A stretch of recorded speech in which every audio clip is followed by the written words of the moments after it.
Pessoal, meu nome é Maria Eduarda. Hoje vamos resolver duas questões de física do caderno amarelo do Enem 2020. É uma questão de termodinâmica e fala para nós que um aquário pode perder calor para o ambiente a uma taxa constante. Taxa constante é importante para a nossa resolução, então eu vou grifar. Ele também fala que precisa ser instalado um sistema de aquecimento para evitar a taxa de resfriamento. Então, quando o aquário perde 50 watts de potência, vai ser suprido esse calor e ele vai receber 50 watts pelo sistema que foi instalado. Então, dessa forma, sempre fica em equilíbrio. Ele também nos dá alguns dados importantes, como calor específico. Fique atento que ele dá em kJ e densidade, 1 kg por litro. Então, para cada 1 kg, temos 1 litro.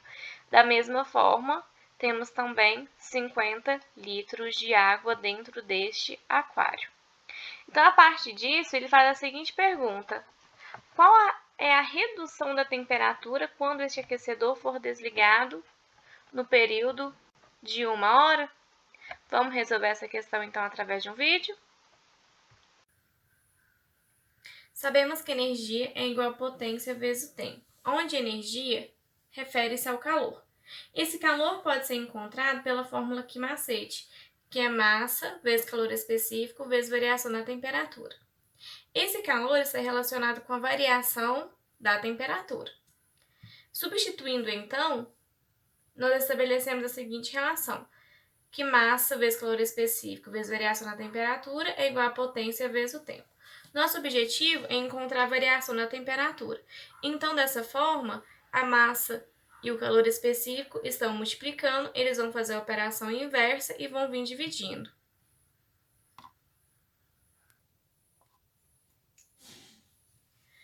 Então, dessa forma, temos que a variação da temperatura é igual a potência vezes o tempo dividido pela massa vezes o calor específico. Aqui já substituiu os valores. Vocês vão perceber que eles estão um pouco diferentes. Por quê? No enunciado fala para nós o seguinte: que volume é igual a 50 litros. Só que nós falamos anteriormente daquela relação de proporção. Então, 1 quilo de água para 1 litro. Então, dessa forma, 50 litros para 50 quilogramas. O nosso tempo da potência é dado em segundos, porque potência é joule por segundo. Joule de energia e segundos referente ao tempo. Então, nós temos que transformar 1 hora em segundos. E 1 hora equivale a 3.600 segundos. Calor específico foi dado em kJ. KJ refere-se a 1000. Como nós vimos, potência está em joule. Então, nós precisamos transformar multiplicando por 1000. Então, aqui já substitui todos os valores. Podemos simplificar. E fazendo a divisão, temos que a variação da temperatura é igual a 0,9 Celsius.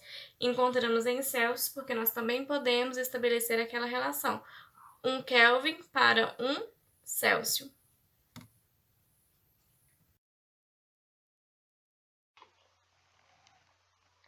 Então, pessoal, agora nós vamos para a questão 130, também do caderno amarelo.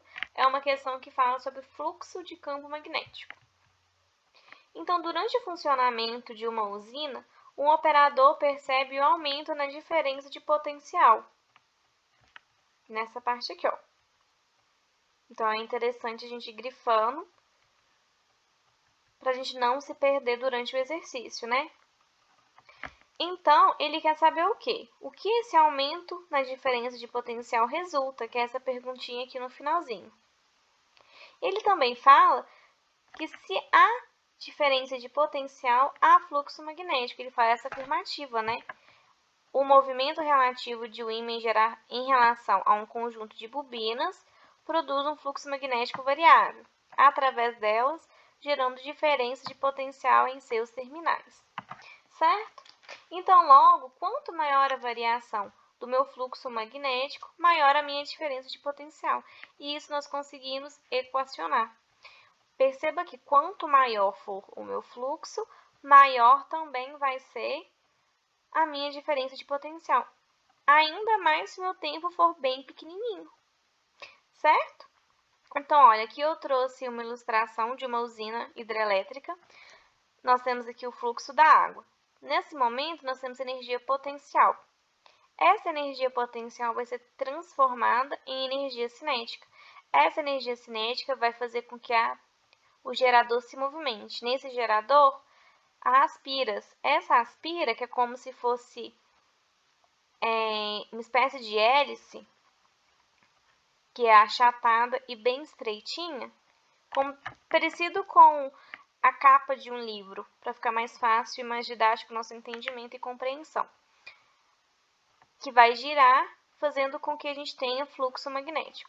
Esse fluxo magnético, o nosso campo magnético é constante, mas o nosso fluxo magnético, ele é variável. Ora eu tenho, ora não tenho. Nessa ilustração aqui que eu fiz para vocês, vai ficar mais fácil de visualizar isso. Então, aqui eu desenhei nossa espira e aqui é a capa do livro que eu falei com vocês. Aqui, nossos ímãs, né, que vão gerar o campo magnético. Então, esse movimento de rotação vai fazer com que essa minha espira se movimente. Então, ora vai ter fluxo magnético, que vai ser mais intenso quando ele for localizado na minha área de maior. Quando for nessa extremidade aqui, que é mais estreitinha, nós não vamos ter fluxo, então ele vai variar. Ora vamos ter, ora não vamos ter, por isso que ele é variável, certo? Então, agora que nós já entendemos, vamos verificar então essas questões. A letra A fala pra gente o seguinte, que no intervalo de tempo as bobinas ficam imersas no campo magnético externo por meio da diminuição da velocidade no eixo de rotação do gerador. Olha para você ver, se a gente diminuir a velocidade, o nosso fluxo vai aumentar. E a nossa diferença de potencial, ela vai diminuir, então ela é falsa.